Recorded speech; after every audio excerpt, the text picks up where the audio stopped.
బాలయ్య పైకి అల్లరిగా కనిపిస్తాడు కానీ ఎంతో క్రమశిక్షణ ఉందని అన్నారు ఏపీ ముఖ్యమంత్రి నారా చంద్రబాబు నాయుడు. నిన్నటి వరకు అల్లరి బాలయ్య, ఇప్పుడు పద్మభూషణుడు బాలయ్య. నటసింహం నందమూరి బాలకృష్ణకు పద్మభూషణ్ అవార్డు కేంద్రం ప్రకటించిన తర్వాత ప్రపంచవ్యాప్తంగా ఉన్న తెలుగు ప్రజల నుండి అభినందనలు వెల్లువెత్తుతున్నాయి. ఆయనకు శుభాకాంక్షలు చెప్తున్నారు. పద్మభూషణుడు అయిన దానికి మనస్ఫూర్తిగా ఆనందంగా ఉంది. We're all proud of him. ఇటీవల ఆయన్ను సన్మానిస్తూ బసవతారకం ఆసుపత్రి సిబ్బంది వేడుక జరిపారు. ఇప్పుడు బాలయ్యకు అభినందనలు తెలుపుతూ ఆయన సోదరి ఏపీ ముఖ్యమంత్రి నారా చంద్రబాబు ప్రత్యేక కార్యక్రమాన్ని నిర్వహించారు. ఇటీవల హైదరాబాద్లో జరిగిన ఈ వేడుకలో కుటుంబ సభ్యులు, సినీ, రాజకీయ ప్రముఖులు పాల్గొన్నారు. మా అన్నయ్యకు నేను చేయబోయే కార్యక్రమం నా అభిమానంతో చేసే కార్యక్రమం. ఈ కార్యక్రమానికి హాజరైన చంద్రబాబు బాలకృష్ణతో తన అనుబంధాన్ని పంచుకున్నారు. వృత్తి పట్ల బాలయ్యకు ఉన్న నిబద్ధత గురించి మాట్లాడారు. ఒక పక్కన బాలయ్య, మరో పక్కన అంతే పవర్ఫుల్ భువనేశ్వరి.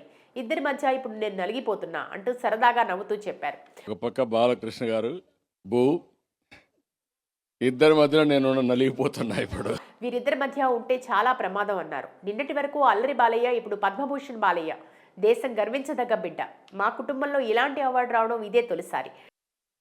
ఇలాంటి అవార్డు రావడం ఫస్ట్. ఇది ఇంత పెద్ద అవార్డు రావడం కుటుంబ సభ్యులందరం ఎంతో గర్వపడుతున్నాం. ఇది కేవలం బిగినింగ్ మాత్రమే. ఇది ఒక అన్స్టాపబుల్ ప్రయాణం. ప్రతి ఒక్కరూ జీవితంలో అత్యున్నత శిఖరాలను అందుకోవాలనుకుంటారు. ఒకే రంగంలో రాణిస్తుంటారు. మీరందరూ కూడా గట్టిగా అభినందించండి. ఇది బిగినింగ్ మాత్రం, అన్స్టాపబుల్. కానీ బాలయ్య వివిధ రంగాల్లో బాధ్యతలు నిర్వర్తిస్తున్నారు. 1974లో తొలిసారి ఆయన సినిమాల్లోకి వచ్చారు. 78లో నేను తొలిసారి ఎమ్మెల్యే అయ్యాను. అంటే నాకంటే ఆయన 4 ఏళ్లు సీనియర్. నాకంటే సీనియర్ బాలయ్య. 74లో ఆయన ఫస్ట్ సినిమాలో యాక్ట్ చేశాడు. నందమూరి తారక రామారావు గారు ఒక చరిత్ర సృష్టించారంటే పట్టుదల, క్రమశిక్షణతోనే సాధ్యమైంది. బాలయ్య పైకి అల్లరిగా కనిపిస్తారు కానీ లోపల ఎంతో క్రమశిక్షణ ఉంది. అల్లరి బాలయ్యగా కనపడుస్తాడు కానీ లోపల చూసినప్పుడు చాలా డెప్త్ ఉంది. ఒక్కోసారి 3 గంటలకే నిద్రలేచి పూజలు చేస్తారు. నాకే ఆశ్చర్యం వేస్తుంది. అలాంటివి నా వల్ల కాదు. ఓసారి నాకే ఆశ్చర్యం వేస్తుంది. 3 గంటలకు లేచి పూజ చేస్తాడు. 50 ఏళ్లుగా సినిమాల్లో ఎవర్ గ్రీన్ హీరోగా రాణిస్తున్నారు.